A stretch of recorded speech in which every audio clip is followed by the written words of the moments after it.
We're going to go around the horn like we always do, left to right. Mr. Malinsky, best bet. Let's go back to tempo again. Dallas and Atlanta are sitting out there at a 45 right now.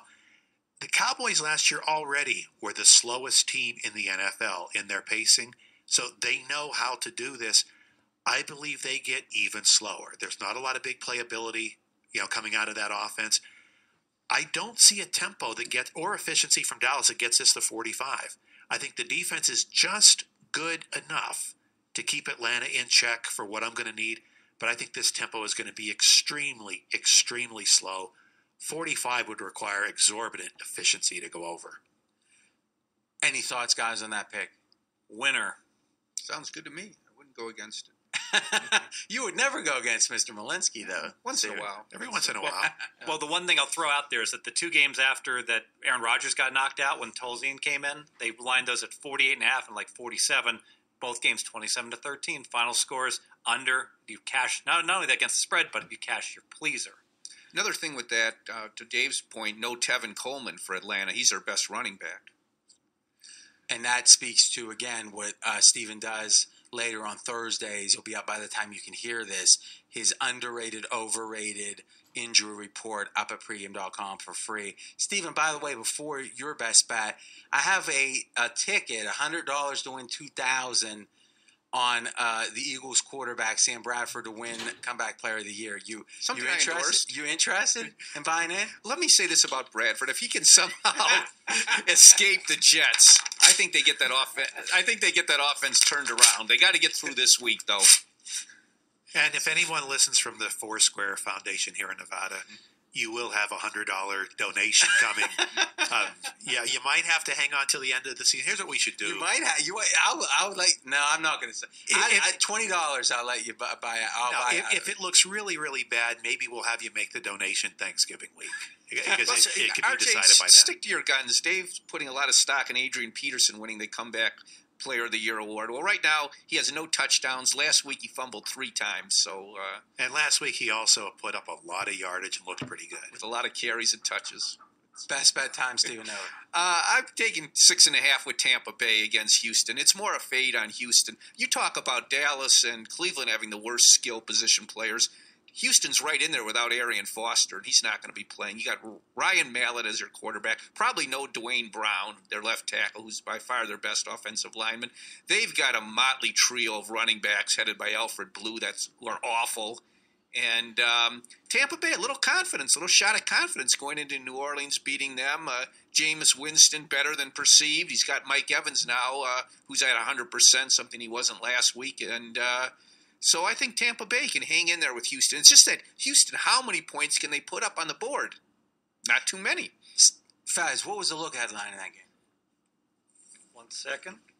As you're pulling that out, because it feels like that the Bucs winning that game. And Winston, and all right, here we go.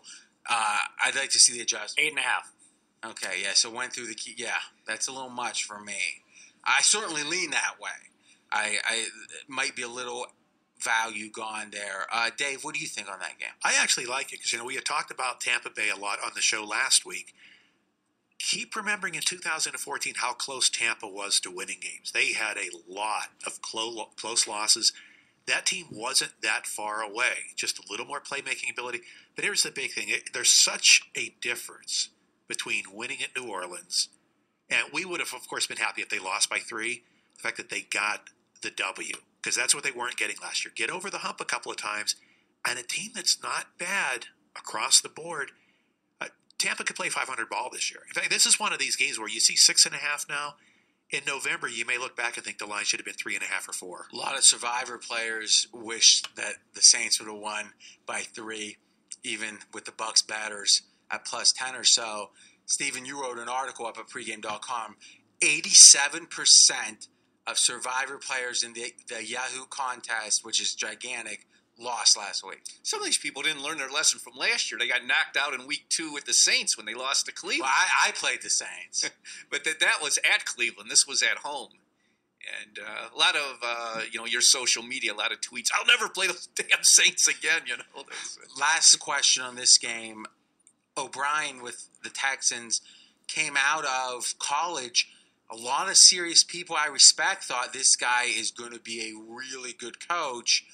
Are a lot of people questioning the mechanics of who's quarterbacking, the way he's making decisions?